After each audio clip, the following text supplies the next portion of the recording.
doktrinnya tetap jalan, nggak apa-apa. Ada doktrin, dogma doktrin itu tidak harus selalu bermakna negatif. Tapi di balik doktrin itu ada sesuatu yang tidak bisa dibantah bahwa ini bukan karangan manusia.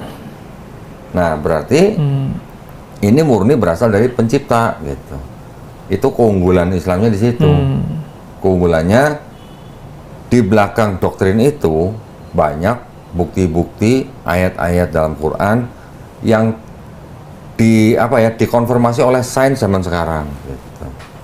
Yang mana pada zaman Quran itu diturunkan tidak mungkin ada orang mengetahui hal itu gitu. Ya. Makanya orang-orang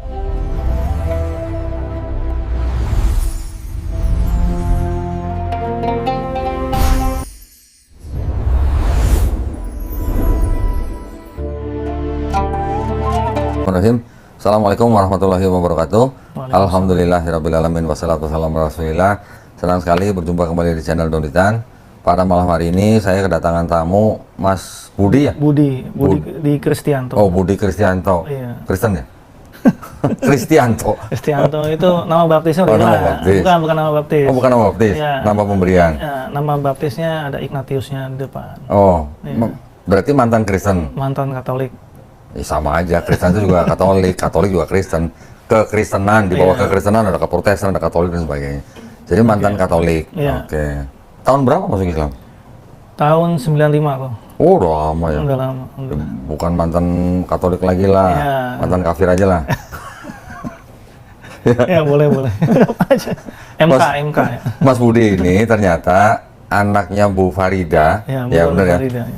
Anaknya Bu Farida yang dulu pernah dibawa sama pendeta Hendry Tan. Betul. Waktu debat sama saya di Jogja ya. Di Jogja 2022. 2022 ya. Ya. 22 di hotel, waktu itu hotel apa tuh ya yang gede itu ya?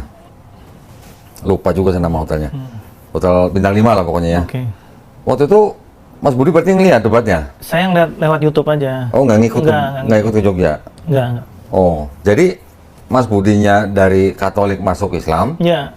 Mamanya Farida dari apa? Dari Islam ke Kristennya. Dari Islam ke ikut Pak Hendry Tan. Iya. Oh. Jadi ya dulunya itu ibu saya tuh Muslim sebetulnya sebelum kenal sama bapak saya. Setelah menikah ikut bapak saya Katolik. Oh. Ya. Oh, dari Islam menikah masuk Katolik. Masuk Katolik.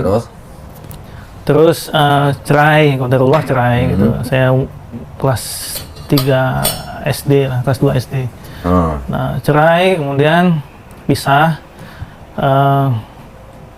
Saya ikut bapak saya. Terus bapak saya pas saya masuk SMP itu malah pindah Islam. Oh, papanya malah pindah Islam? Iya. Terus anak-anaknya ya dibiarin aja nih kok, cuman diminta mikir aja lah gitu. Diminta mikir gitu kan. Kemudian saya baru memutuskan untuk masuk Islam tuh SMA. SMA kelas 1. Kelas 1. Kelas 1. Okay. Nah, terus waktu masuk Islam udah sunat belum tuh? Saya itu sudah sunat kok. Malah udah sunat. Jadi kalau di keluarga saya tuh sunat itu memang apa ya, adat ya apa? Kita kan orang Jawa gitu loh. Itu memang kalau nggak disunat aneh. Apapun agamanya Betul. tetap sunat. Iya. Oke. Terus? Ya itu. Jadi setelah ibu saya cerai kan, yang saya dengar sih kan nikah lagi, saya entah berapa kali, saya nggak pernah tanya sih. Oh, nggak tinggal sama mamanya? Enggak, karena saya dijauhkan lah, supaya khawatir ada pengaruh tidak baik mungkin. Nah, jadi ketemu ibu saya tuh saya sudah menikah. Oh gitu. Nah, setelah berapa tahun itu? Berapa tahun ya? Dari SD itu berarti sebelum 92 ke bawah, berarti 89 lah, sekitar 89. 89. Ketemu lagi tahun? 2007. Oh, lama juga ya. Oh iya. 89. Karena lost of contact. Sama 7. Iya. 18 tahun berarti. Iya, itu pun dicari-cari sama kakak saya, akhirnya ketemu. Dan itu udah berubah sekali wajahnya segala macam udah. Pas ketemu mamanya udah muslim lagi. Muslim lagi. Muslim lagi. Terus? Ya sudah kan, terus coba ikut kakak saya kan, kemudian nggak betah, terus akhirnya minta pisah, minta kos gitu ya. Terus ya pernah juga ikut saya gitu kan, kemudian juga nggak betah juga, gitu kan. Terus akhirnya terakhir itu yang saya dengar itu tiba-tiba dia bilang ke saya pingin masuk ke Kristen. Nah, kebetulan yang di-share itu kan beliau tuh main sosmednya kencang begitu ya. Apa-apa di-share gitu ya, semua.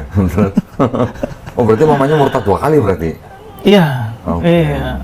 Nah, terus ya saya udah coba segala macam cara kok. Maksudnya sudah saya nasihati, logika ya sudah masuk. Sebetulnya nggak ada yang bisa dibantah sebetulnya. Cuman ya begitu.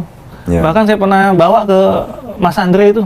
Andre siapa? Andre malah Prince ya, saya datang ke, saya ajak ibu ke sana, biar sekalian mungkin lebih kuat lagi gitu. Tapi ya ternyata malah pulang saya yang dimarah-marahin. Oh, waktu dibawa ke Andre sebelum dibawa Pak Hendritan ke Jogja, pas sesudah? Oh, sesudah. Sesudah. Gitu, ya. Pulang malah dimarah-marahin? Ya, dimarah-marahin. Kamu kurang ajar gitu kan? Karena saya nggak bilang kalau mau dibawa ke Andre. Ya. Terus? Karena kalau saya bilang masih nggak mau gitu. Saya ajak jalan-jalan aja pokoknya gitu. Makan gitu. Jadi sampai sekarang Mama masih Kristen? Masih. Sudah nikah lagi atau sendiri? Sendiri. Dari setelah pisah sama papanya Mas Budi itu dia udah punya anak lagi? Enggak. Oh, enggak punya. Enggak, malah bapak saya yang punya. Oh, nah, dua lagi. Oh, jadi sekarang masih sering komunikasi sama ibunya? Masih sering. Ya, terus ada yang mau ditanyain atau ada yang mau dibahas gitu dari ibunya atau gimana? Iya, kok cuman ya kita ikhtiar ya kok ya. Memang gimana ya? Saya udah sendiri akhirnya saya bilang ke ibu saya nih. Karena saya juga ada batasnya juga gitu. Kalau mungkin saya terlalu sering itu penolakannya juga udah luar biasa kok gitu. Nah, akhirnya juga saya bilang ke ibu saya, Bu, yang sudah saya sampaikan ini, yang sudah saya usahakan ini kan sudah maksimal, Bu, gitu. Maksudnya ibu nanti kalau misalkan nggak ada umur misalkan gitu, terus tolong saya jangan dituntut ya, Bu, gitu. Karena saya sudah saya usahakan semaksimal mungkin gitu ya. Itu aja sih sebetulnya. Yang dari sebetulnya saya waktu pulang dari debat akbar itu saya juga bahas lagi, karena kan saya tonton tuh ya. Saya bahas lagi ke ibu, ini Bu, sebetulnya ibu udah nonton sendiri kan, langsung live begitu. Kita bisa lihat lah, ibu bisa nilai siapa nih yang sebetulnya kalah gitu. Walaupun di situ kan nggak disebutkan kalah menang begitu kayak, tapi kita bisa rasakan lah gitu kan. Terus apa yang mau ibu cari lagi begitu kan? Karena hidup ini kan cuman sempit ya kok ya. Maksudnya kadang-kadang tuh kita tuh lebih mengedepankan perasaan, ego. Mungkin karena saya nggak tahu, mungkin pernah sebel sama saya atau apa gitu kan. Saya bilang, Bu, kalau misalkan ibu sebel dengan saya, tapi jangan sampai merugikan ibu sendiri gitu. Karena agama, keyakinannya penting. Kehidupan selanjutnya itu unlimited, ini nggak. Yang menentukan ini cuman di dunia aja nih sampai 70 tahun, 80 tahun saja begitu. Maksudnya jangan karena saya ini mungkin nggak suka sama saya, karena saya terlalu mungkin mendikte atau menekan, mungkin nggak sabaran gitu kan. Karena terus terang kok dari saya 5 bersaudara kok ya, yang paling care gitu ya terhadap keyakinan ibu itu cuma saya. Yang lain walaupun kakak ini muslim gitu ya. Jadi ketika bapak itu sudah masuk Islam, nah anak-anak ini runtut nih kok masuk Islam semua. Walaupun bapak masih ada sampai sekarang? Masih. Nah terus tapi setelah itu juga macam-macam, kakak saya ateis sekarang, ada yang begitu. Ada juga kalau kakak saya yang satu lagi ya Islam tapi liberal begitu ya. Waduh, ada liberal sih. Ya gitu. Jadi macam-macam itunya. Outputnya. Sekarang masih komunikasi sama ibu? Masih setiap hari kok. Karena beliau apa aja di forward sama dia. Oh, di forward. Oh, ibunya forward malah. Iya, dia bilang, waduh nih. Makanya kadang-kadang saya juga mau kirim WA tuh hati-hati juga kan di forward kemana-mana nanti. Oh gitu ya. Oh, waduh. Mamanya pintar ke forward gitu ya. Betul. Jadi yang di forward apa? Khotbah-khotbahnya Pak Hendritan semua dong? Iya. Semua macam-macam udah. Ya. Terus ada yang mau ditanyain? Iya, maksudnya pembahasan yang kemarin itu kok yang khususnya yang sesi kedua. Nah, itu kan sebetulnya kalau saya melihat pembahasan tentang kalau nggak salah tuh Bible apakah benar-benar satu-satunya kitab suci ya, kalau nggak salah begitu ya. Saya malah udah lupa topiknya. Itu membekas sekali ke saya, karena saya bilang ini titik tolaknya sebetulnya. Itu kalau misalkan sesi 2 itu dipindah ke sesi 1 itu sebetulnya sesi yang seterusnya nggak usah. Udah nggak usah kepake. Nggak usah pakai. Karena buat apa kalau yang jadi kan kalau pendapat saya, kalau mohon maaf kalau salah. Kan kalau kita ini kan merujuk pada sesuatu, tapi rujukannya itu udah nggak layak lagi. Jadi ya bagaimana gitu ya, nggak usah ketika kita ngomong tentang Trinitas, tentang apapun ya, dogma yang ada di Bible, kemudian kita merujuk situ, dan rujukan sudah nggak kredibel kan, jadi useless gitu kan, nggak ada ini. Makanya kan saya tuh kurang begitu suka gitu ya kalau debat itu memperdebatkan Yesus Tuhan atau bukan gitu. Itu bukan apa namanya, bukan tujuan utama kita sebenarnya, karena kita dibatasi dengan ranah kebangsaan ya. Di dalam rangka kebangsaan kita ini kan ada yang namanya Undang-Undang Dasar 1945 pasal 29 ayat 2. Setiap warga negara diberikan hak yang penuh untuk memilih dan menjalankan agama dan kepercayaan masing-masing. Jadi setiap orang mau menyembah apapun asalkan dia bilang itu adalah Tuhan dia dan Tuhan itu Esa, ya sudah diakui sama pemerintah kan. Gitu. Ya mereka mau bilang kalau Pak Hendritan kan bukan Trinitarian dia. Dia kan oneness dia. Ya, dia juga nggak mau disebut oneness, tapi aliran dia adalah aliran oneness gitu. Bapak itu Yesus, Yesus itu Bapak, satu pribadi, bukan 3 pribadi. Gitu. Bingung. Nah, dia mau menyembah Yesus sebagai Tuhan kan itu sebenarnya bukan apa namanya, bukan pemenang kita untuk melarang, gitu kan? Karena agamanya dia juga diakui di negara Indonesia. Makanya ketika saya debat seperti dengan Pak Hendritan itu lebih baik saya ngomongin Bible-nya dia tuh otentik atau enggak. Otentiknya dalam arti pertama bisa diandalkan enggak, itu benar-benar firman Tuhan atau bukan, ada kontradiksi enggak, ada ayat yang tidak otentik enggak, gitu-gitulah. Nah, jadi ketika kita bisa membuktikan itu, bahkan kita live kan di YouTube, apa namanya, setiap orang bisa nonton, ya kita nggak cari menang kalah. Saya sama Pak Hendritan juga berteman baik. Pak Hendritan nggak bisa menerima argumen saya, itu hak dia. Yang penting kan yang nonton. Nah, yang nonton ini kan bisa menilai sendiri, dia bisa mengambil manfaat daripada video itu.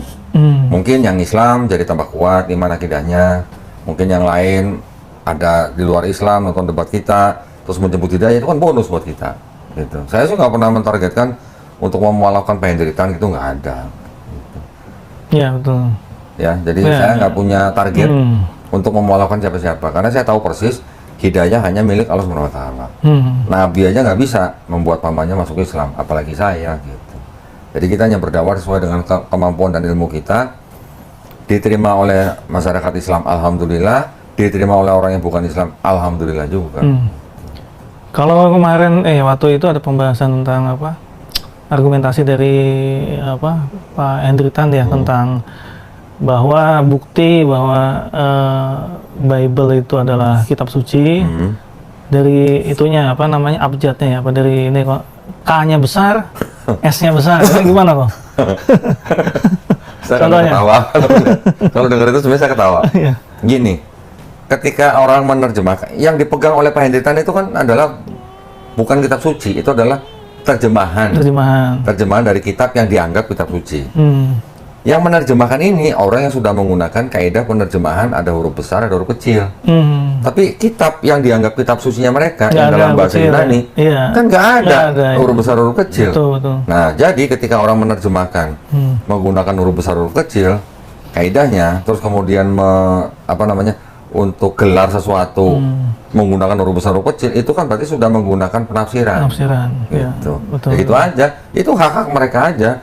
Mau nulis kata apa pakai huruf besar atau huruf kecil, itu ya hak mereka. Gitu. Kalau dari Kohdoni sendiri sudah selama meneliti nih ya, banyak ya yang ketidaksinkronan ya dari kalau ketidaksinkronan akhirnya begini, ketika kita sudah dulu waktu kita belajar kristologi kan kita mulai dari bagian yang kecil.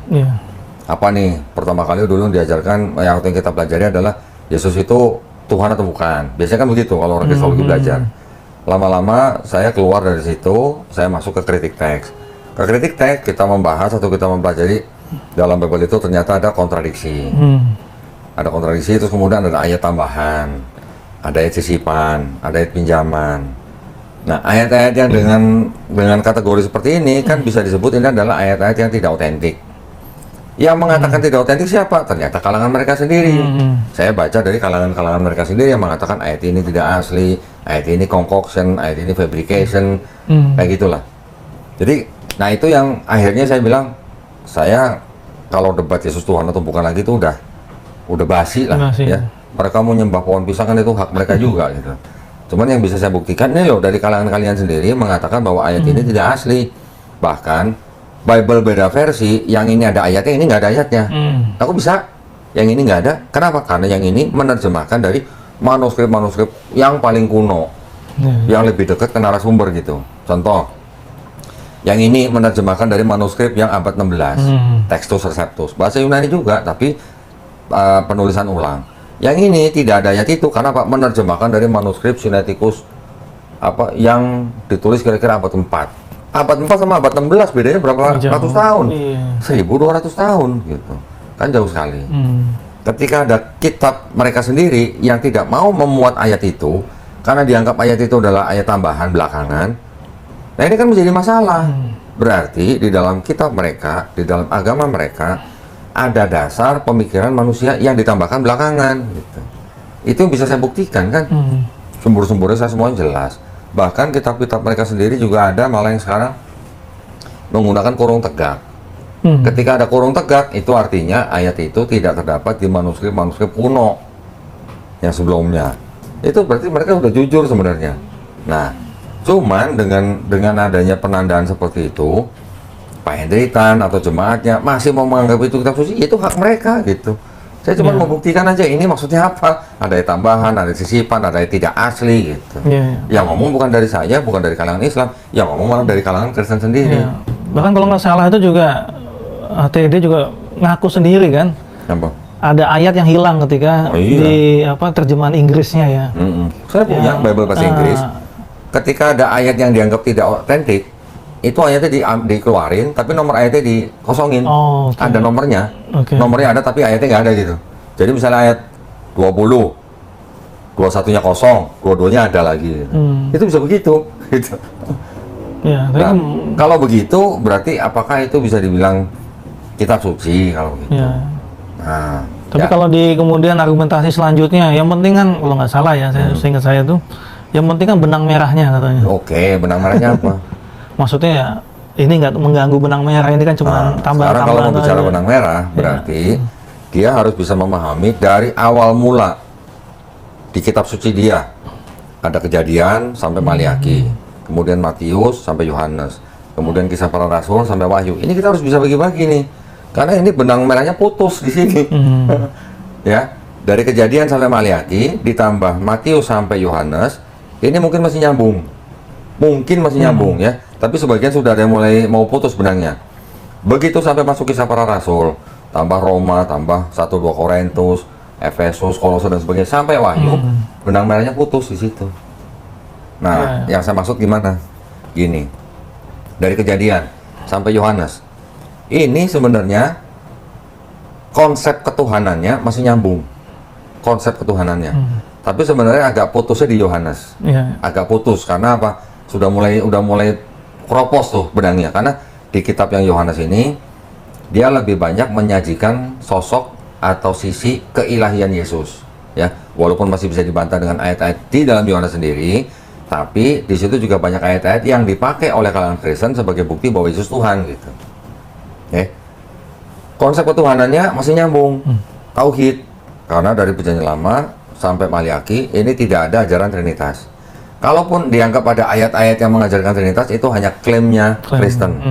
Karena Kristen menggunakan kitabnya orang Yahudi itu, menerjemahkan dengan bahasanya Kristen, menggunakan kacamata Kristen, sehingga seolah-olah ada Trinitas dalam Perjanjian Lama. Tapi sebenarnya kalau kitabnya orang Yahudi, dari Kejadian sampai Maliaki, sama sekali tidak ada konsep ketuhanan yang Trinitas. Begitu juga konsep keselamatannya. Konsep keselamatannya dari Kejadian sampai Maliaki, itu hanya simple, sederhana. Mau masuk surga, caranya gampang. Apa? Bertobat. Udah gitu doang. Nah, ketika kita masuk ke dalam Matius sampai Yohanes, memang di situ diceritakan Yesus disalib, ya kan?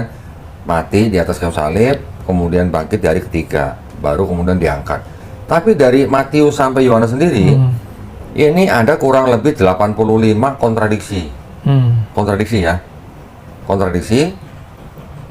Namun walaupun begitu, di dalam 4 gospel ini walaupun banyak kontradiksi, masih ada pesan-pesan ketauhidan dari tokoh yang dibilang Yesus itu, yang disebut Yesus itu.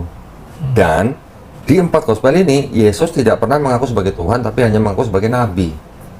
Dan ajaran Yesus untuk masuk surga hanya perlu apa? Bertobat. Sama dengan yang di Perjanjian Lama. Nah, sampai sini makanya saya bilang benang merahnya masih ada. Tapi begitu masuk kisah para rasul, masuk ke surat-surat Paulus, nah itu di situ putus benang merahnya. Putusnya bagaimana? Karena Paulus mengajarkan, menurut orang Kristen, Paulus mengajarkan bahwa Yesus itu adalah juga Tuhan. Satu. Yang kedua, Yesus yang di 4 gospel bilang tidak membatalkan hukum Taurat, oleh Paulus dianggap telah yang pada waktu mati Yesusnya sudah membatalkan hukum Taurat. Itu putusnya di situ benang merahnya. Jadi Paulus mengajarkan dosa waris, Yesus tidak mengajarkan dosa waris. Berarti kan putus. Beda. Berarti ajaran Paulus dan ajaran Yesus berbeda. Gitu. Pada saat putus itulah Kristen itu baru kelihatan sekali menjadi yang disebut dengan politeis, penyembah Tuhan yang lebih dari satu. Gitu. Ada Bapa, ada Yesus. Kalau Trinitarian nambah dengan Roh Kudus, kalau Hendritan tidak ada pribadi ketiga, hanya Bapa dan Yesus, satu pribadi. Gitu. Makanya dia disebut oneness. Bukan Unitarian juga ya? Mungkin bisa disebut kelompok Unitarian, tapi Unitarian itu kan juga ternyata banyak kelompok-kelompok lain gitu. Ada Saksi Yehova, ada oneness, nanti ada Sabellianisme, gitu. Ada modalisme, mirip-mirip, cuman dikit-dikit beda akidahnya. Karena begitulah makanya jadi Kristen begitu banyak aliran. Iya, kok kalau dibanding sama Islam nih kok ya. Kalau kita ngomong hadis saja ya, hadis itu kan kalau kita lihat perawinya saja ini kalau dia diketahui sudah pernah berbohong gitu ya, itu kan sudah langsung coret kan gitu kan. Walaupun sebetulnya kalau bisa dibilang kalau secara kemanusiaan bisa jadi dia pas itu nggak bohong begitu kan, tapi karena kredibilitasnya ini menjaga keautentikannya hadis itu ya nggak bisa dipakai begitu loh. Maksud saya ini dengan sebegitu banyak kontradiksi itu kan harusnya take down. Harusnya begitu. Yo, sekarang kalau mereka mau take down ya berarti nggak ada Kristen dong. Sedangkan Kristen kan disebarkan dengan apa? Dengan doktrin. Ketika Kristen itu sudah menjadi institusi yang bermula di Romawi, itu yang harus disebarkan ke seluruh dunia, apalagi di abad pertengahan ketika mereka sudah membagi bumi menjadi dua, Barat Spanyol, Timur Portugis. Mereka menyebarkan imperialisme, kolonialisme dengan moto 3G, Gold, Glory, Gospel. Nah, jadi ya apapun yang ada di dalam kita mereka ya nggak bakal di gitu. Padahal tuh kalau dalam Islam itu kan kita mengenal namanya nakliyah itu ya. Jadi sesuatu yang goib itu harus diambil dari nas. Tapi kalau nasnya itu kan harus diuji dengan akal lagi ya kok ya. Kalau di Islam kan kita mengenal hadis, tadi kalau sebut hadis ya macam-macam kan, ada sohih, ada hasan, ada doi, ada maudhu, bahkan ada mungkar segala macam. Tergantung daripada matanya, perawinya, sanadnya dan sebagainya. Kalau tidak sampai ke Rasulullah udah nggak bakal diterima. Tapi maksud saya kalau di Kristen itu nggak ada tradisi begitu. Nah, itu hadis yang merupakan sabda Nabi itu dikeluarkan tidak masuk dalam Quran. Bahkan sampai ketika Nabi masih hidup saja, Nabi melarang sahabat-sahabatnya untuk mencatat sabda dia. Ya kan? Karena ditakutkan bercampur dengan ayat Quran. Tuh. Ya kan? Bahkan baru ditulis hadis-hadis itu 200 tahun setelah Nabi nggak ada. Quran yang dipelihara dulu nih, Nabinya nggak mikirin sabda dia, walaupun kita juga mengenal mungkin ada hadis-hadis yang ternyata juga berasal dari wahyu, gitu, ya kan? Itu yang begitu juga kan sebenarnya kan bukti bahwa dia adalah benar-benar seorang nabi. Nah, cuman masalahnya beda tradisi nih. Kalau Kristen ini tradisinya tulisan, kalau Islam itu tradisinya lisan. Quran diturunkan dengan tradisi lisan. Jadi pada waktu Nabi masih hidup, dijaganya bukan dengan tulisan tapi dengan lisan, dengan hafalan. Sedangkan Kristen ditransmisikan dalam tradisi tulisan. Tulisan ini disalin. Ketika tulisan itu disalin-salin, pasti ada kesalahan. Ya kan? Belum lagi ada penambahan pemikiran manusia. Nah, gara-gara begitu, jadi yang terjadi adalah di Quran, walaupun ayatnya sama, tapi karena dibaca oleh dua orang yang punya logat yang berbeda atau punya dialek yang berbeda hanya bacaannya. Iya, betul. Ya, yang berbeda. Misalnya orang Jawa disuruh ngomong sama orang Sunda disuruh ngomong, pasti ada perbedaan antara dialek atau logat. Itu aja bedanya. Tapi kalau di Kristen yang berbeda adalah apanya? Teksnya berbeda. No, memang di Kristen tradisi tulisannya begitu banyak salinan, tapi saking banyaknya tidak ada dua yang otentik. Identik maksud saya, tidak ada dua yang identik gitu. Semuanya ada perbedaan. Misalnya ada satu salinan menjadi 10. Dari 10, 5 disalin lagi. Dari 5 yang disalin, nanti masing-masing disalin lagi 10. Ini pasti ada kesalahan yang turun ke satu tingkat bawahnya. Dari beberapa salinan ke bawahnya juga pasti ada kesalahan. Di bawahnya lagi nanti ada kesalahan. Begitu seterusnya. Makanya ada yang pernah bilang, satu kitabnya mereka terdiri dari, cuman perjanjian baru aja, terdiri dari 6.577 kesalahan gitu. Atau perbedaan gitu. Padahal cukup satu aja sebetulnya, kalau salah tuh kita sudah. Kita nggak butuh 6.000, kita cuma butuh satu aja. Cukup ya kok ya. Udah cukup. Udah nggak bisa Kok bisa sampai ke level yakin tuh bagaimana ya kok? Doktrin. Tadi kan sampai doktrin. Jadi Kristen itu sebenarnya bukan diciptakan dari sesuatu yang murni baru, bukan. Tapi Kristen itu meneruskan. Meneruskan dengan cara apa? Mengadopsi kepercayaan orang-orang sebelumnya, diadopsi, dimodifikasi menjadi agama baru. Gitu.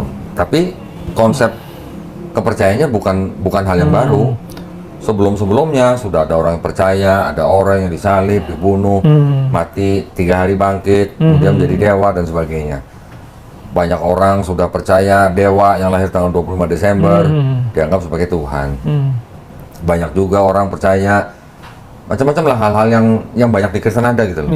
Sinkretisme ya. Nah, itu diambil sama Kristen, dimodifikasi, ceritanya mungkin sama, nama orangnya diganti, nama tempatnya diganti. Jadi Kristen gitu. Iya. Berarti kalau ada anggapan ya mungkin dari orang-orang yang aliran ateis nih ya, menganggap bahwa semua agama itu dogmatis, itu betul nggak kok? Kalau dogmatisnya betul, Islam juga dogmatis. Tapi di belakang dogmatis itu kan ada hal-hal lain yang juga penting. Di belakangnya itu kan ada apa? Ada yang namanya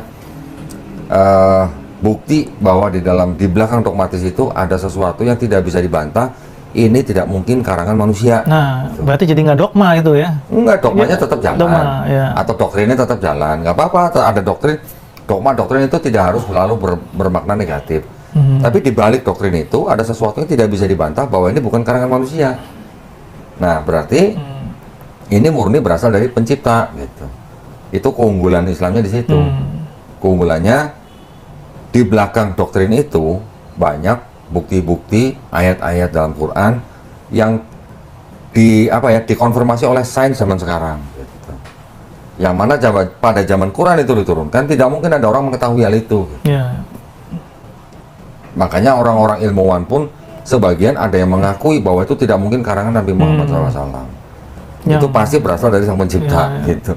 Karena tidak mungkin seorang nabi yang umi bisa tahu itu tanpa teleskop, tanpa mikroskop, tanpa alat-alat tertentu yang adanya baru zaman sekarang. Tapi sebelum diketemukan itu yang paling berasa itu kan gaya bahasa ya kok ya. Gaya bahasa yang nggak ada di kalangan bangsa Arab pun nggak ada yang punya gaya bahasa yang seperti itu. Karena gaya bahasa Arabnya Quran dengan gaya bahasanya orang Arab beda. Gaya bahasanya Quran dengan gaya bahasanya hadis pun beda. Betul. Ya kan? Iya. Karena gaya bahasa beda ini pun orang yang paham bahasa pasti bisa memperkirakan nggak mungkin yang ini berasal dari satu orang yang umi gitu. Orang Arab kan terkenal dengan hafalannya misalnya. Mereka terkenal dengan syairnya. Ini beda, gaya bahasanya Quran itu beda. Orang yang dari orang yang tidak Orang-orang Quraisy yang jago-jago syair itu, ketika mendengar syair Quran, mereka juga takjub. Betul, betul. Oh, ini dari siapa? Nggak mungkin karangan Nabi gitu. Ini sihir ya gitu Mas. Iya, iya, iya. Itu hal simpel. Belum lagi di dalam syair-syair itu banyak terdapat ayat-ayat yang berhubungan dengan sains, yang mana orang pada zaman itu juga mungkin nggak tahu artinya, terbuktinya baru sekarang. Saya teringat ini kok, apa ucapannya, sebenarnya juga saya pernah dengar sebelumnya kok, apa ucapannya Ustadz Wafi ya, salah ya, waktu di debat akbar ya. Beliau tuh mendefinisikan iman tuh sebagai apa ya? Tasdikul jazm, mutabikul lil waqi, anil dalil. Pembenaran yang pasti berdasarkan fakta dan dalil. Itu kena banget gitu ya. Jadi urutannya tuh logis sekali kan, kita bisa membenarkan sesuatu yang pasti atau muncul keyakinan karena kebenaran yang pasti, karena ada fakta. Fakta kalau kita bisa nalar, tapi kalau nggak bisa dinalar yang sesuatu yang goib, berarti kan harus Iman. dalil begitu kan. Tapi dalilnya juga nanti akan diuji dengan akal gitu loh. Maksudnya ini sains banget gitu. Oh ya. Memang di Islam itu kan kita harus akal dulu baru iman. Iya. Kenapa imannya belakangan? Karena ada sesuatu yang goib, yang tidak atau berada di luar dimensi panca indera manusia. Betul. Makanya kita ya harus beriman. Tapi iman ini belakangan setelah akal kita dipakai. Betul. Ya. Setelah akal kita sudah menerima fakta, ya, baru kita beriman kepada sesuatu yang goib. Akalnya sudah menangkap gitu loh. Iya, Misalnya konsep ketuhanannya, konsep keselamatannya, semuanya logis. Baru kita beriman kepada sesuatu yang goib. Iya. Tapi kalau kesan kan kebalik, imannya di depan. Iman dulu, baru akalnya ngikut-ngikutin iman. Gitu. Ya. Padahal kalau kita lihat dari nol ya kok ya, kan sampai kita sepakat ya bahwa Tuhan itu ada, kan kita sama bareng-bareng sama yang kaum beragama lain, kita sepakat bahwa Tuhan itu ada, dan mereka juga menggunakan logika juga gitu. Ya. Cuman ketika itu Logikanya mereka bukan logika yang apa ya? Bukan logika yang logis gitu maksudnya. Logisnya dalam arti mereka tetap mengedepankan imannya dulu. Mereka tidak mau menguji logikanya daripada konsep ketuhanan mereka dulu. Gitu. Contoh, di Kristen kan mereka percaya bahwa Tuhan yang Maha ini bisa menjelma jadi manusia. Kalau dari ilmu Islam itu kan sesuatu yang tidak logis. Iya. Kenapa tidak logis? Karena Tuhan yang Maha ini pasti juga punya sifat mustahil. Tidak mungkin Tuhan yang Maha ini menjadi tidak Maha ini pada saat yang bersamaan. Iya, iya. Tidak mungkin Tuhan ini yang Maha pintar menjadi Maha bodoh. Tidak mungkin Tuhan ini yang Maha benar menjadi entitas yang tidak Maha benar pada saat yang sama. Artinya di Islam kita memahami Tuhan yang Maha ini juga punya sifat mustahil. Kita mengenal ada 20 sifat mustahil Allah kan. Mereka mengesampingkan itu dulu. Yang ada di mereka adalah, oh mereka beriman bahwa Tuhan ini Maha Kuasa. Karena Maha Kuasa makanya dia bisa jadi manusia. Kenapa? Di balik doktrin itu, di balik itu ada doktrin bahwa Tuhan itu harus menjadi manusia karena harus menebus dosa mereka. Ya. Ini udah jadi satu sistem nih, satu sistem kepercayaan, konsep keselamatan dan konsep ketuhanan. Ininya yang sama mereka, mereka tidak mengenal sifat mustahil Tuhan gitu. Ya, ya. Kalau di Islam kita kenal sifat mustahil. Ya. Sama aja seperti kita lah. Kita diciptakan dengan kodrat manusia begini, mustahil kita bisa terbang seperti burung tanpa alat bantuan apa-apa. Mustahil itu kan tetap harus ada. Iya, iya. Gitu. Iya. Mustahil kita bisa menyelam di air 2 hari gitu, menyelam di laut seperti ikan. Kan nggak mungkin karena kita diciptakan dengan paru-paru. Iya, iya. Kita diciptakan dengan kodrat tertentu sehingga kita sudah punya tempat tertentu untuk hidup. Nah, begitu juga Tuhan yang Maha ini pasti juga punya sifat mustahil. Iya, iya. Tapi pemahaman tentang Tuhan kemudian menjelma jadi manusia itu kan ngambilnya juga dari Bible ya, kok yang maksudnya begini, justru Bible mengambil dari sistem kepercayaan orang-orang sebelumnya. Iya, nggak maksud saya ketika berangkat dari nol ya, maksudnya kita nih bukan yang beragama gitu, misalkan taruhlah, kemudian memutuskan untuk beragama, mempercayai adanya Tuhan. Ya, itu kan sebenarnya sudah cukup bagus tuh, berangkatnya sama nih, sama-sama punya Tuhan. Tapi kemudian ada PR-nya lagi, Tuhan itu siapa, kemudian bagaimana sifatnya gitu kan, bagaimana macam-macamnya, ada surga neraka yang sifatnya emang tidak bisa dicerna dengan akal gitu. Cuman sayang gitu, sudah sampai startnya bagus gitu ya, dibanding dengan yang ateis itu. Karena saya juga banyak juga dialog sama Ateis karena juga saudara Sebenarnya saya. kalau Ya. gini Mas, sebenarnya kalau ateis sama Kristen, kalau menurut saya malah lebih maju ateisnya. Lebih maju ateisnya. Karena ateisnya berpikir. Sedangkan Kristennya kan tidak memikirkan sifat mustahil Tuhan itu. Mereka mengesampingkan itu. Mereka mengesampingkan akal itu, mereka menerima itu tanpa akal, mereka beriman gitu kan. Tapi kalau ateis memang lebih maju, lebih mikir dia. Ateis itu sebenarnya sudah mengucapkan setengah kalimat dua kalimat syahadat, setengahnya gitu. Baru satu kalimat. Maksudnya gimana? Maksudnya gini, mereka kan mengatakan apa? La ilaha. Tidak ada Tuhan kan? Mereka tidak percaya Tuhan kan? Cuma tinggal setengah satu kalimatnya. La ilaha illallah. Cuma illallahnya aja mereka kurang gitu. Gitu maksudnya. Benar nggak? Ya. Tapi ini beda jauh jadinya. Enggak. Mereka sebenarnya berpikir mereka tidak mempercayai Tuhan. Itu karena mereka baru setengah dari satu kalimat syahadat itu tuh. La ilaha.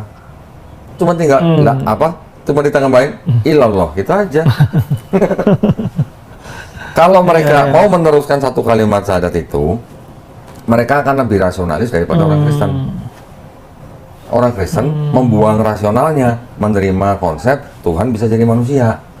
Walaupun sama-sama berangkat dengan Islam, ada Tuhan. Ya kan? Cuman ketika mereka menerima konsep Tuhan ini tidak punya sifat mustahil, bisa jadi manusia, nah ini sudah melenceng. Nah, ini yang diambil dari mana? Ini yang diambil dari sistem kepercayaan orang-orang zaman dulu. Yang Helenisme Yunani, yang paganisme Romawi, yang Platonisme. Jadi sistem Trinitas di dalam Kristen itu bukan sesuatu yang baru. Gitu. Ratusan, bahkan ribuan tahun sebelumnya orang sudah mengenal konsep itu. Orang-orang zaman dulu ribuan tahun sebelum ada Yesus sudah menyembah dewa-dewa yang triad. Gitu. Triad itu ada tiga. Satu sampai tiga.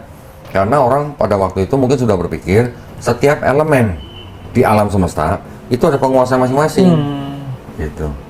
Contoh kalau di bangsa Sumeria, mereka mengenal dewa Enlil, satu lagi siapa saya lupa namanya, Enlil, Anlia, sama Nu gitu. Satu dewa ini menguasai satu elemen alam semesta. Satu dewa ini menguasai yang ini, satu dewa ini menguasai yang ini. Gitu. Ya, tiga, tapi menguasai satu alam semesta. Ya, contoh yang satu menguasai langit, yang satu menguasai bumi, yang satu menguasai laut, gitulah. Tiga dewa, tapi satu alam semesta, mereka satu penguasa. Gitu. Nanti di Babilonia ada Namrus, Tamrus, Semiramis. Tiga juga. Semuanya pagan berarti ya? Iya. Nanti ada lagi di Persia, Ahura Mitra, Anahita, begitu juga. Trimurti, Brahma, Wisnu, Siwa. Mesir, Osiris, Horus, Isis. Eropa ada Matrone, ada lagi Dewi Madonna, satu tubuh tiga muka, semua tiga. Nggak ada yang empat, nggak ada yang 5, semuanya tiga. Kenapa? Nah itu. Tapi ateis pun juga dogma ya, kok ya? Apa? Kalau ateis juga ada dogmanya juga ya? Gini, sebenarnya kurang tepat kalau disebut dogma. Sebenarnya yang lebih tepat itu doktrin. Ya, oke. Kalau dogma itu sebenarnya aturan. Oke, doktrin maksudnya. Ajaran. Ajaran, doktrin ya. Oke. Jadi kalau ajaran-ajaran yang seperti itu, doktrin-doktrin seperti itu sudah ada sebelumnya. Dari filsuf-filsuf Yunani pun sudah mengatakan bahwa alam semesta ini dibatasi dengan tiga, awal, tengah, akhir. Nah, sistem ini yang dipakai untuk menyembah dewa-dewa mereka. Ada perwakilan dewa ini, tiga tapi satu Tuhan. Ada lagi nanti digabungkan dengan sistem kepercayaan. Ini ada dewa nih. Dewa ini paling tinggi, paling supreme. Nanti di bawahnya dewa-dewa ini ada dewa-dewa lain nih. Jadi ada dewa paling tinggi, di bawahnya ada dewa-dewa yang lebih rendah. Nanti dewa yang paling tinggi ini bisa punya anak dari dewi lain, bisa punya anak dari manusia. Gitu. Ini juga diadopsi sama Kristen. Jadi kalau ada politeis, Tuhan yang banyak, sistem yang tadi barusan saya jelasin, itu namanya henoteis. Henoteis berarti mereka percaya ada dewa yang supreme, tapi ada dewa-dewa di bawahnya yang lebih rendah. Jadi mungkin nggak kalau dilihat dari misalkan kemunculannya Paulus ya, kita lihat sepak terjangnya lah ya gitu. Kita mau coba analisa apakah Paulus itu sebetulnya pagan gitu. Maksudnya kemudian menyisipkan pemahamannya itu menyebar lah ini berbarengan dengan kekristenan begitu kan, daripada kemudian diadu begitu kan, ya mendingan dikompromikan gitu. Toh sama-sama akhirnya ikut tersebar dengan tersebaran Kristen juga gitu kok. Ini menurut saya sih smart banget kalau itu benar begitu ya. Gini, jadi pada waktu zaman Paulus masih hidup pun, Iya. orang-orang yang ada di Palestina, artinya orang-orang yang hidup di Mediterania itu memang orang-orang yang masih kental dengan ajaran pagan. Masih kental. Lah ketika Barnabas dan Paulus menyembuhkan orang lumpuh di dekat kolam, orang-orang yang melihat langsung nyebut Barnabas sebagai apa? Zeus. Orang menyebut Paulus sebagai apa? Hermes gitu kan. Mereka masih mudah sekali menganggap orang yang punya kemampuan khusus dengan sebutan dewa gitu. Jadi orang-orang pada zaman itu memang orang-orang yang masih sangat kental dengan paganisme. Nah, yang terpengaruh oleh ajaran paganisme Romawi atau Helenisme Yunani, yang terpengaruh itu kan bukan cuma orang-orang di luar Yahudi, orang Yahudi pun juga ada yang terpengaruh. Karena apa? Karena ada budaya yang sudah dijalankan beratus-ratus tahun di suatu tempat tertentu. Akhirnya Yahudi ini yang tadinya monoteis, kan pasti juga ada asimilasi dengan penduduk lain, punya anak dari orang suku bangsa lain. Nah, keturunan-keturunan ini yang kemungkinan mengikuti Helenisme dan paganisme pada waktu itu, ini yang akhirnya menjadi jemaatnya Paulus gitu loh. Iya. Nah, belum lagi nanti dari bangsa Romawi yang menjadi penjajah di situ, yang mana mereka juga sudah percaya dengan paganisme, makan babi dan segala macam. Ini yang akhirnya menjadi audiensnya Paulus. Paulusnya sendiri mengaku dia adalah orang Ibrani asli. Bapaknya dari suku Benyamin, tapi ibunya dari Tarsus, Yunani, Helenisme. Nah, yang namanya anak pasti kan besar, pasti ada pengaruh dari ibunya. Iya. Nah, belum lagi orang-orang yang tinggal di situ semuanya kan memang orang-orang sudah terbiasa sudah terbiasa menyembah Tuhan-Tuhan yang banyak. Jadi ketika mau dijadikan satu nih, konsep-konsep itu, konsep trinitasnya, konsep Helenismenya, konsep paganismenya, belum lagi tambahan filosofinya, dijadikan satu, mengadopsi cerita-cerita yang sudah ada, mengadopsi konsep-konsep yang sudah ada, dikemas dengan nama baru, Kristen. Gitu. Lah penciptanya siapa? Ya Paulus. Awalnya orang-orang menyebut Paulus dan Barnabas yang sudah tinggal di Antioquia selama setahun, baru mereka disebut Kristen. Lah sebelumnya Yesus dan murid-muridnya disebut Kristen? Enggak. Dan ternyata surat-surat Paulus ditulis lebih dulu daripada Matius, Markus, Lukas, Yohanes. Sebetulnya gampang kok ya menelaahnya ya sebetulnya. Cuman kadang-kadang tadi itu ya karena kita nggak tahu mulai dari mana. Iya, egonya juga kadang-kadang tuh merasa perasaan begitu ya. Saya dulu sebetulnya sudah memahami sudah merasakan keanehan lah ya, muncul keanehan itu kelas 3 SD pun sudah merasakan gitu. Karena kan tadi yang saya ceritakan tuh, setelah bapak saya cerai, saya diungsikan tuh ke Jawa ya, ke Jawa Timur, ke kampung itu yang saya diasuh sama bude saya. Nah, bude saya itu Kristen, Protestan ya. Jadi ini kakak adik beda nih. Adiknya Katolik, kakaknya Kristen gitu kan. Nah, karena saya di kampung kok, jadi di sekolah itu nggak ada guru agama Katolik atau Kristen, nggak ada. Ya, jadi Islam semua, agama Islam. Gitu.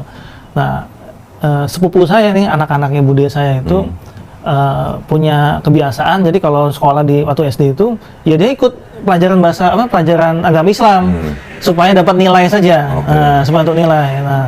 Nah, karena saya bergaul sama teman-teman Muslim semua gitu ya, kadang-kadang ada selentingan-selentingan tuh katanya ya aneh lah, Trinitas segala macam begitu kan. Sebetulnya saya udah merasakan ada yang aneh, cuman kemudian mungkin juga sama yang Koh Doni juga rasakan dulu ya. Selalu kita mencoba untuk nyari pembenaran gitu. Wah ini oke, misalkan nih saya nggak cocok sama Trinitas, kan masih ada Unitarian. Nah kalau gitu saya yang itu aja. Gitu jadinya. Karena ditambah lagi, Muslim begini orangnya, miskin, kelihatan miskin, cekcok sendiri segala macam gitu kan. Kemudian, nah ini kemudian membuat kita jadi semakin ragu gitu ya, gitu untuk masuk ke Islam gitu. Ya. Ya kalau yang begitu kan berarti salah menilai. Iya, iya. Sebuah agama kan tidak boleh dinilai dari pengikutnya. Betul, betul, betul. Yang harus dilihat kan ajarannya. Iya, iya. Namanya juga agama. Berarti kalau udah agama yang dipegang adalah 3 konsep. Iya. Konsep ketuhanan, konsep keselamatan, sama konsep peribadatan. Itu aja. Iya, iya, iya. Nah sekarang kan lucunya di dalam Kristen, mereka punya satu set kitab yang disebut kitab suci, Bible itu. Ini ada 3 kelompok yang 2 kelompoknya nyambung, tapi 1 kelompok terakhir itu nggak nyambung. Dari konsep ketuhanan, konsep keselamatan, sama konsep peribadatannya. Orang Yahudi semuanya, mereka juga punya hukum, yang disebut hukum Taurat. Ibadahnya ada sholat, ada wudhu, ada sujud dan segala macam, ya, ada akikah dan segala macam, ada baptis. Ini yang masih dibawa ke Islam. Di Islam masih ada nih. Konsep ketuhanannya sama, tauhid. Konsep keselamatannya sama, bertobat. Cuman setelah Yohanes, setelah ajaran-ajaran Paulus ini menjadi sesuatu yang sama sekali baru gitu. Mungkin baru buat kita yang mengenal tauhid, tapi kalau buat orang-orang yang sudah biasa hidup di bawah budaya Helenisme dan semacamnya, itu bukan hal yang baru gitu. Barunya tuh hanya baru identitasnya aja gitu. Identitasnya baru, labelnya baru, tapi konsepnya konsep lama. Konsep yang sudah dipercaya ribuan tahun yang sebelumnya hanya muncul dengan nama yang baru. Nama yang baru, kemasan yang baru. Iya, nama yang baru, tapi di dalam kitabnya mereka mengambil kitabnya orang yang bertauhid gitu. Diambil ini hanya untuk apa? Hanya untuk membuktikan bahwa sosok Yesus sudah diramalkan. Benar.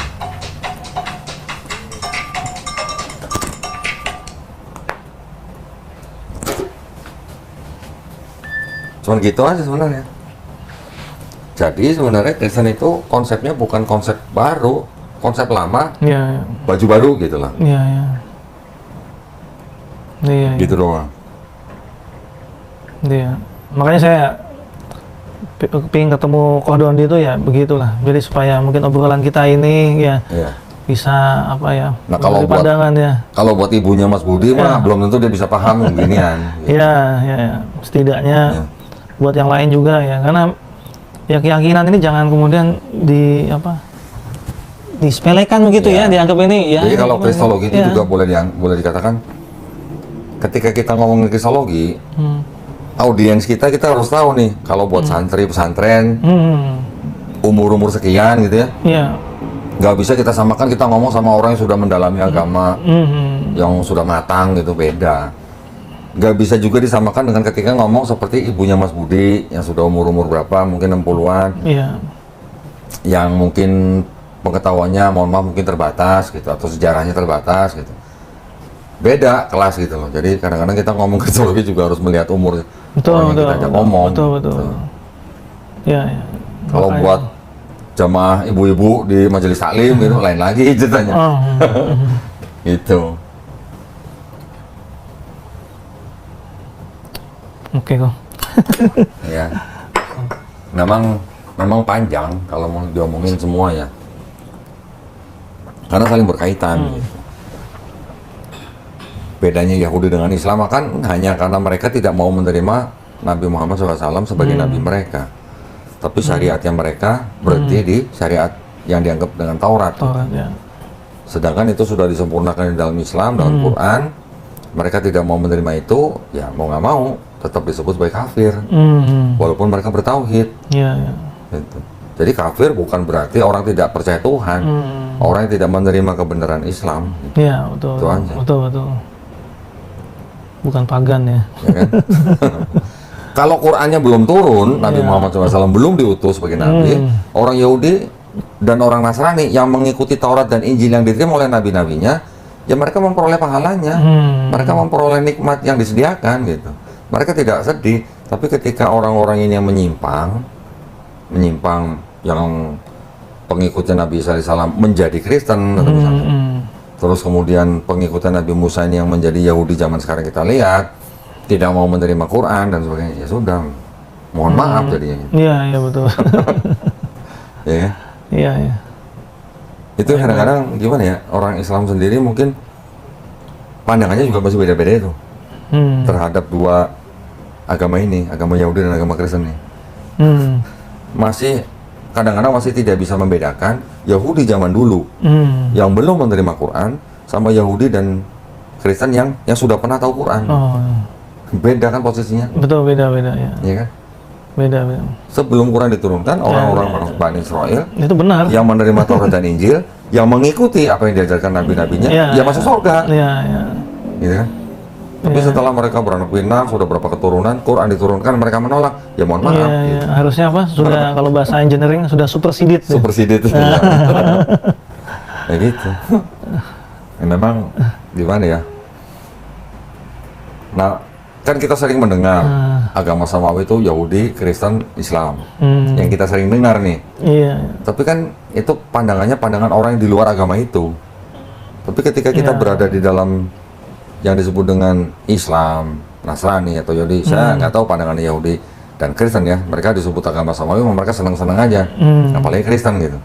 Tapi kalau buat kita Islam, kita jangan mau disebut agama samawi itu Yahudi, Kristen dan Islam.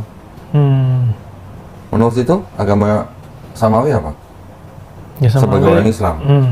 Ya cuma Islam. Ya. Iya, ya cuma Islam. Kenapa? Karena di dalam Quran Allah SWT berfirman, Inna dina indallahil Islam. Berarti Yahudi dan Nasrani diridhoi nggak itu dua-duanya? Ini pandangan Islam, ya pandangan Yahudi dan pandangan Kristen mungkin mereka bisa beda ya, punya hak sendiri gitu. Iya, iya.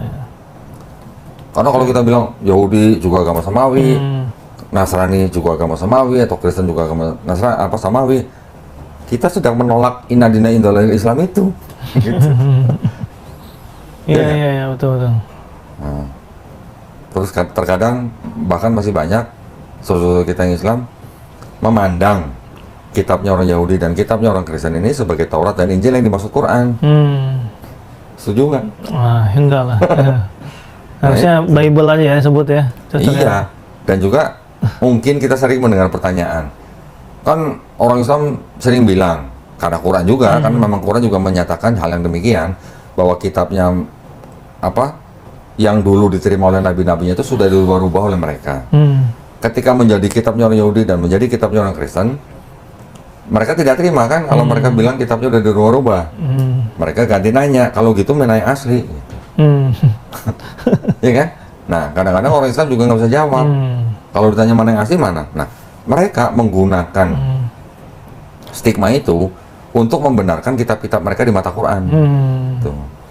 Iya, iya, iya. Nanti menggunakan ayat bahwa Nabi kalau ragu suruh bertanya kepada orang-orang ahli kitab, gitu.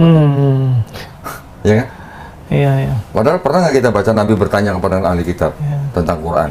Kan nggak pernah. Iya. Kalau orang Jawa nyebutnya apa? Golek bolo. Nah, nyari remis itu. Nyari nyari sama salahnya gitu. Nah, nyari remisnya. Biar nggak disalahin ya udah kita sama-sama salah. Ya, jadi kita orang Islam harus berani mengatakan bahwa kitabnya mereka yang disebut Taurat atau kitabnya Kristen yang disebut dengan Injil itu bukan Taurat dan Injil yang dimaksud Quran. Karena kalau yang Taurat dan Injil yang diterima oleh Nabi Musa alaihissalam dan Nabi Isa alaihissalam itu di dalamnya ada nama Muhammad. Nah, di tempat mereka kan nggak ada. Kalau nggak ada berarti itu bukan Taurat Injil yang dimaksud Quran. Iya, iya. Udah simpel gitu aja. Terus kalau tanya aslinya mana? Aslinya bersama nabi-nabinya. Karena Taurat dan Injil adalah wahyu-wahyu yang diterima oleh nabi-nabinya. Iya, iya.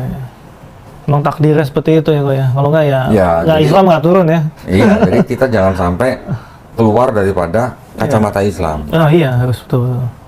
Kadang-kadang kita yang ketarik kacamata Islamnya ditinggalin, kita ikut kacamata orang mereka. Itu yang nggak boleh. Iya. Itu yang menjadi kebanyakan orang jadi murtad. Ketika kacamata Islamnya berganti dengan kacamata mereka. Mungkin sama dengan ibunya. Rata-rata orang-orang Kristen itu rata-rata mereka tidak berpikir Tuhan itu punya sifat mustahil. Itu yang nggak ada di dalam doktrin mereka. Emang kebanyakan ini kalau sih apa perasaan yang dikedepankan itu ya. Iya. Makanya emang makanya kan datang-datang ke tempat. Saya kan bertanya kepada pendeta. Iya. Menurut pendeta, Tuhan itu kan maha kuasa. Karena dia maha kuasa, maka dia bisa jadi manusia. Saya tanya, bisa nggak jadi iblis? dengan standarnya pendeta Iya, harusnya bisa, harusnya bisa karena mereka bilang maha kuasa makanya bisa jadi apa aja. Kalau bisa jadi manusia apa susahnya jadi iblis? Tapi kan saya kembaliin, iblis punya sifat jahat nggak? Punya. Tuhan ada punya sifat jahat nggak? Enggak. Bisa nggak pada saat yang sama Tuhan punya sifat jahat? Gitu.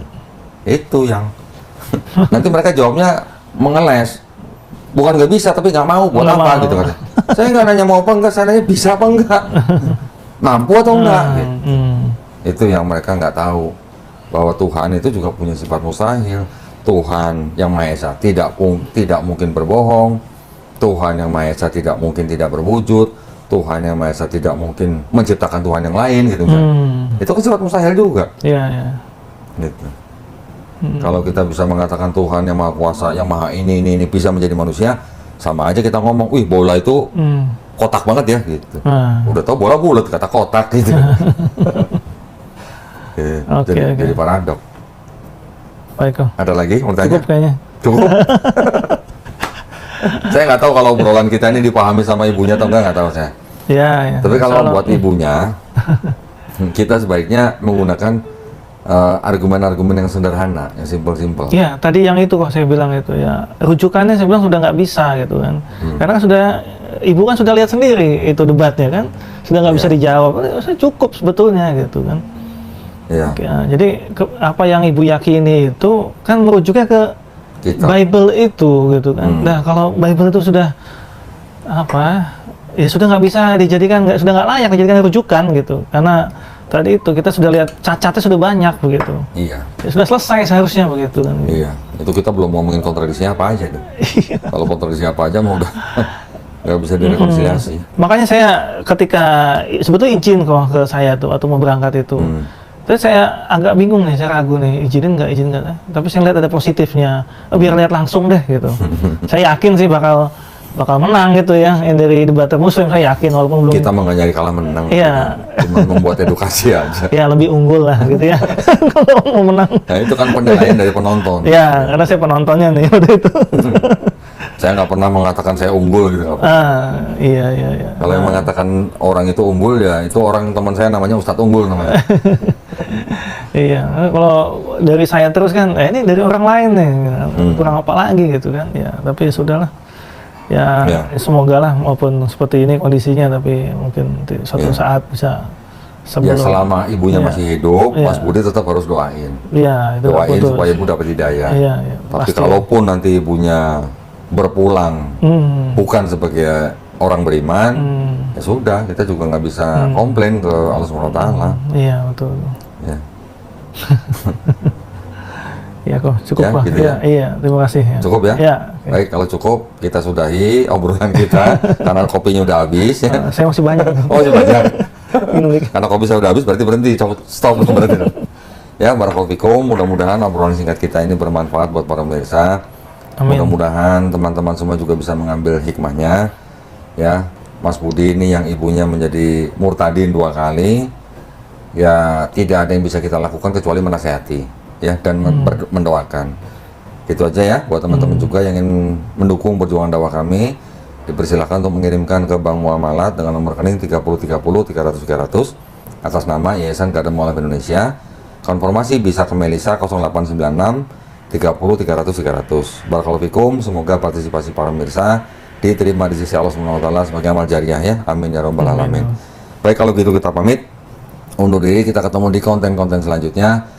Wabillahi taufiq wal hidayah. Wassalamualaikum warahmatullahi wabarakatuh. Assalamualaikum warahmatullahi wabarakatuh.